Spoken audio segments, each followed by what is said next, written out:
I'm Katie Couric. Alarming news tonight about just how many American children are autistic. People talk about a crisis, and that's a lot of kids. More than 500,000 kids. The most comprehensive study yet shows autism is far more common than we thought. Firing back, House Speaker Nancy Pelosi blames the Pentagon for the flap over which plane she can use and finds a surprising ally in her corner. And a sudden and shocking death. What killed model and actress Anna Nicole Smith? This is the CBS Evening News with Katie Couric. Hi, everyone. One of the most heartbreaking things any parent could hear is that their child has been diagnosed with autism. Autism is a disorder that can rob children of their ability to interact with the outside world. Today, the Centers for Disease Control reported it's a lot more widespread than we thought. They now say 560,000 children in this country have autism. That's 60,000 more than the previous estimate. Our medical correspondent, Dr. John LaPook, reports on the most sweeping study of autism ever conducted in this country. To get a clearer picture of autism in America, the CDC conducted a comprehensive review of the medical and school records of children in 14 states. CDC researchers determined as many as 1 in 150 children have the disorder. Previous studies have estimated the rate was 1 in 166 children. That there are large numbers of children now in this country with autism. The CDC makes no judgments about whether autism rates are increasing. What we're doing in these numbers is just establishing the amount of children out there, the number of families that are seeking services. The study sheds light on a huge problem. Children are being diagnosed too late. So anybody who carries that diagnosis at 8 could have been diagnosed at 2. I mean, 95% of them could have been diagnosed at 2. And yet here they are not getting diagnosed till 5. And then why is that important? Because we have early interventions. And we noticed something was wrong with Dina almost from the beginning. She never really was quite with it. She wouldn't respond to anybody. She never learned to talk. Dina Chachkis was diagnosed early, at only 14 months. Her family moved from Georgia to enroll her in a school like this one, the McCartan School in New York City. And how's she doing? She's fantastic. She talks. Not always easy to understand, but she talks. She behaves herself like any other kids. Autism includes a range of symptoms, from subtle to severe speech and behavior disabilities. Studies show that the earlier the intervention, the better the outcome. Unfortunately, the treatment Dina received is not widely available or affordable. It's not like a broken leg or cancer or diabetes in a child where pretty quickly you'll have a diagnosis. You've got to be a very persistent parent. But there's hope.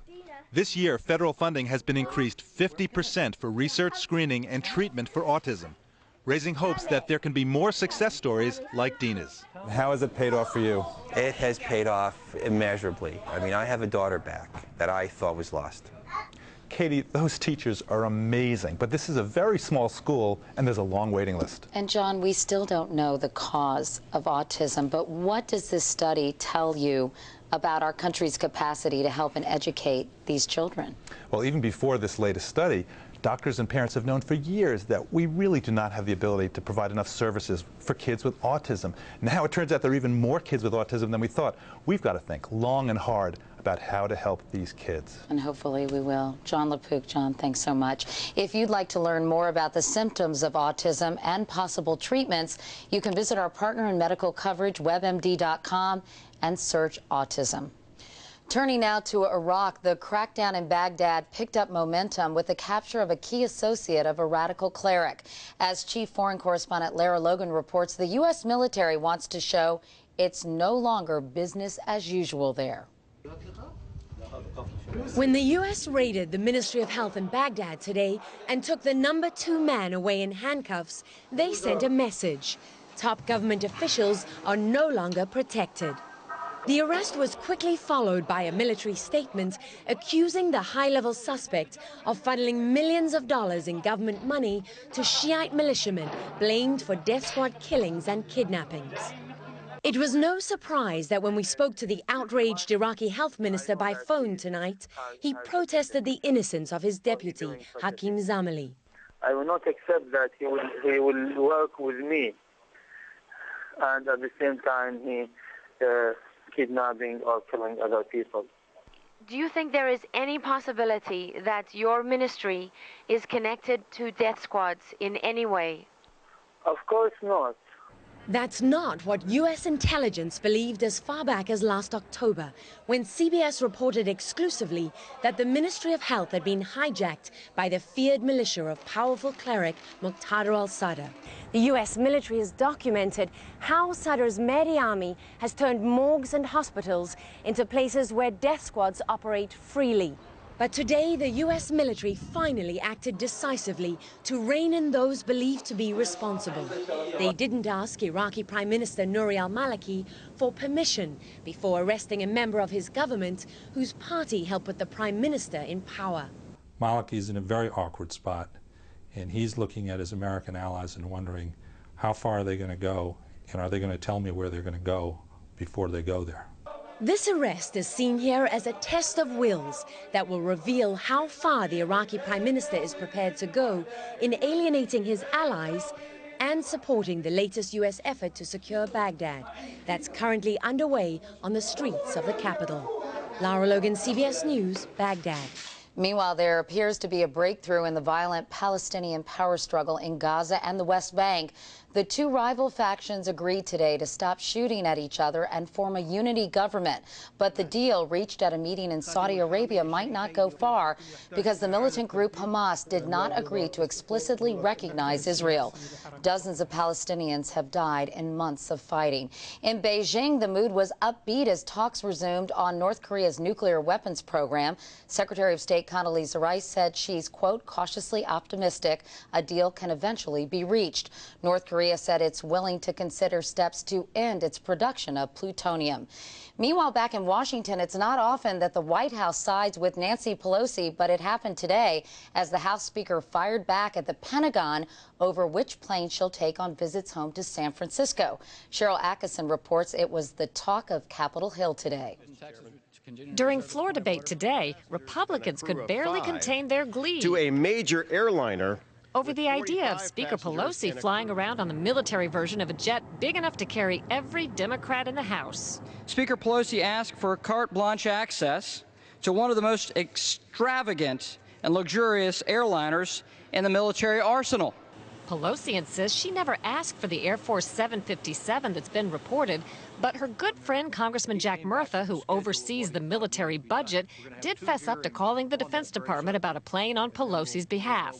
Today, Pelosi suggested the Pentagon may have leaked the plane story as payback. This is really something that is very strange, that the Department of Defense, the Pentagon, which I have been a constant critic of the war in Iraq, has decided that they would go public about a conversation on an issue that applied to the previous speaker.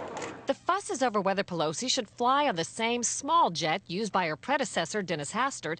It reportedly cost the government $5,500 an hour to operate and carries about a dozen passengers. Or the much bigger military 757. That one apparently costs 4 times as much to operate and is outfitted for about 50 passengers. In civilian use, it can carry well over 200. The White House, already bracing for a major confrontation with the House over Iraq next week, isn't anxious to jump on Pelosi's case about the plane. I don't believe she's asking to be sent on on the space shuttle.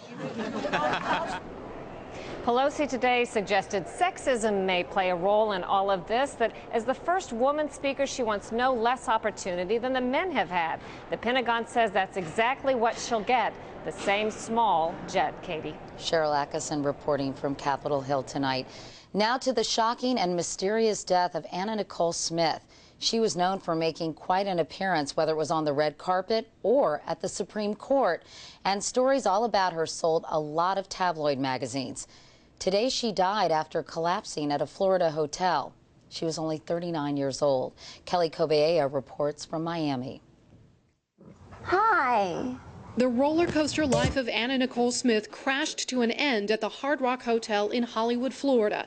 A private nurse found her in her room unconscious. This afternoon, we were advised by hospital personnel that Anna Nicole Smith had died. It's not yet clear what killed her, a mysterious end to a tabloid life for a woman who bared her body and her personal life to the public.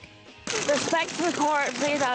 Anna Nicole Smith was born Vicki Lynn Hogan in Houston, a former stripper who made a name for herself as a sultry Marilyn Monroe look-alike, posing for Playboy and selling Guess jeans. But it was her marriage to Texas oil mogul J. Howard Marshall that took her onto a different stage.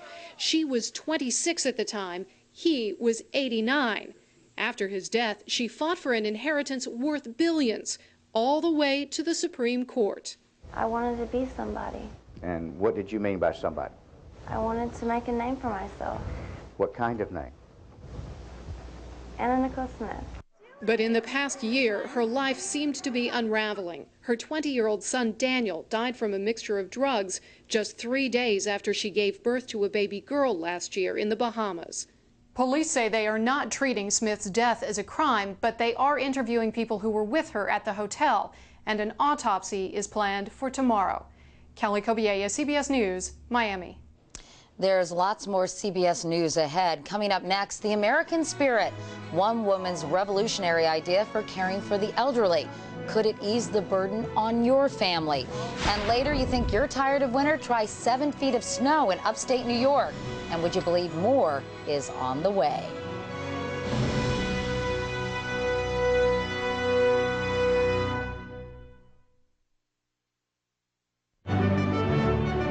CBS News in Focus. In our ongoing series, The American Spirit, we feature people with unique solutions to big problems.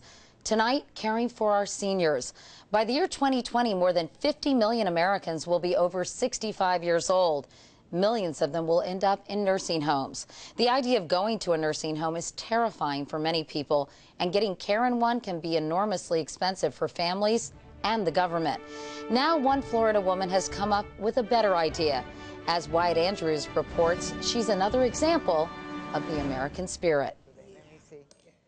Oh, the beautiful.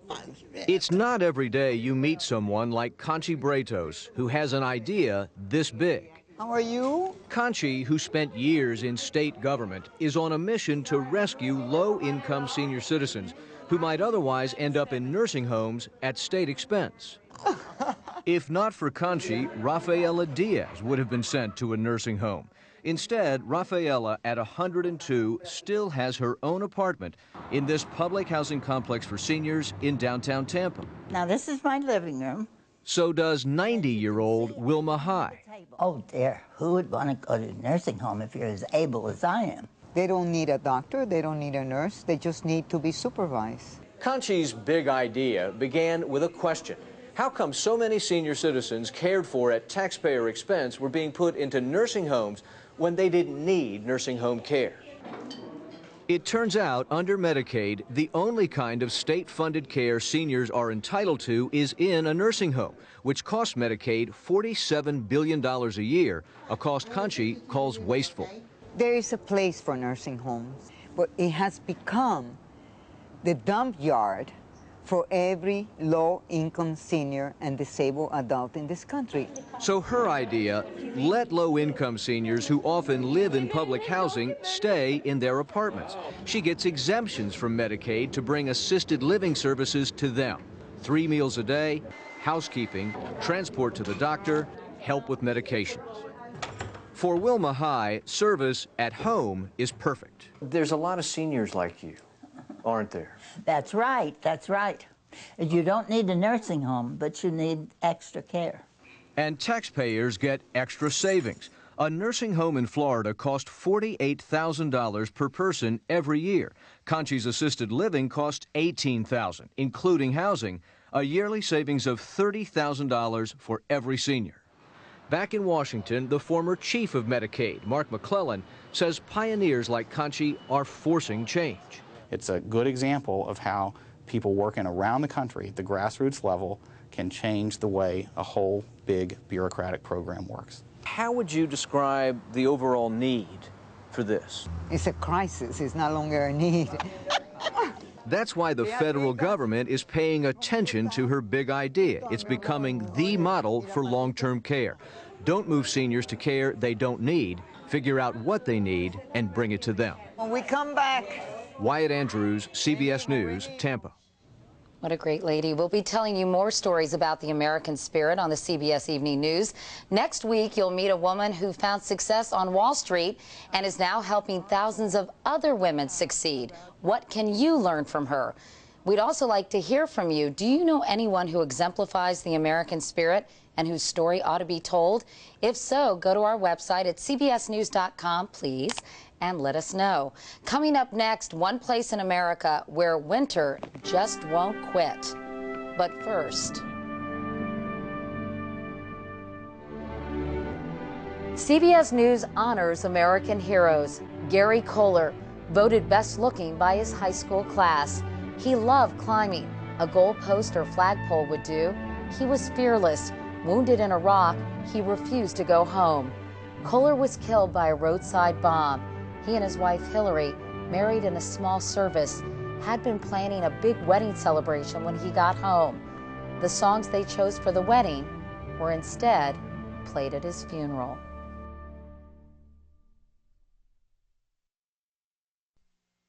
The cold winter winds are not letting up in much of the country. In the upper Midwest, the wind chills are well below zero, and the winds are mixing with moisture from the Great Lakes and dumping snow on upstate New York. Lots of it. 88 inches in less than a week in Parrish, New York, 71 inches in Oswego. Kelly Wallace, who drew the short straw, ended up there tonight, and here's her report. They're digging out and out and out. Like I said, there's nowhere to put it. With a whopping 70 inches of snow blanketing the small town of Oswego, New York since Sunday, and another foot expected overnight, Lou Ann Ketchum has had enough. It's exhausting. What do you think when they say more snow? It can't possibly happen. There's no way. Mother Nature's might is even too much for the big rigs. Yeah, because you can see, I'm stuck. It's pretty bad. Shannon Crawford is stuck too, but says her neighborhood's become a shovel fest. The blue house shoveled out the brown house, and the brown house shoveled out our house. Most of upstate New York is up to its neck in the white stuff, a multi-day blizzard caused by lake effect snow. That's when cold air moves across long stretches of warm water. The water vapor freezes, turns to snow, and pummels the coastline areas. A big storm, yes, says the town's mayor, an Oswego native, but nothing too out of the ordinary for these parts. It's snow. I mean, if you're from the south and you haven't seen this much snow, it's a big story, but upstate New York is like, hey, it's just another day. Snow, even this much of it, isn't a record here. After all, this is a city that saw 250 inches back in 1972, a storm that stranded, of all things, a convention of weather forecasters. Katie? And Kelly, at this point, you may be setting up the Oswego Bureau. So, wait, I object to that. Okay, thanks, Kelly. That's the CBS Evening News. I'm Katie Couric. Thanks for watching. Good night.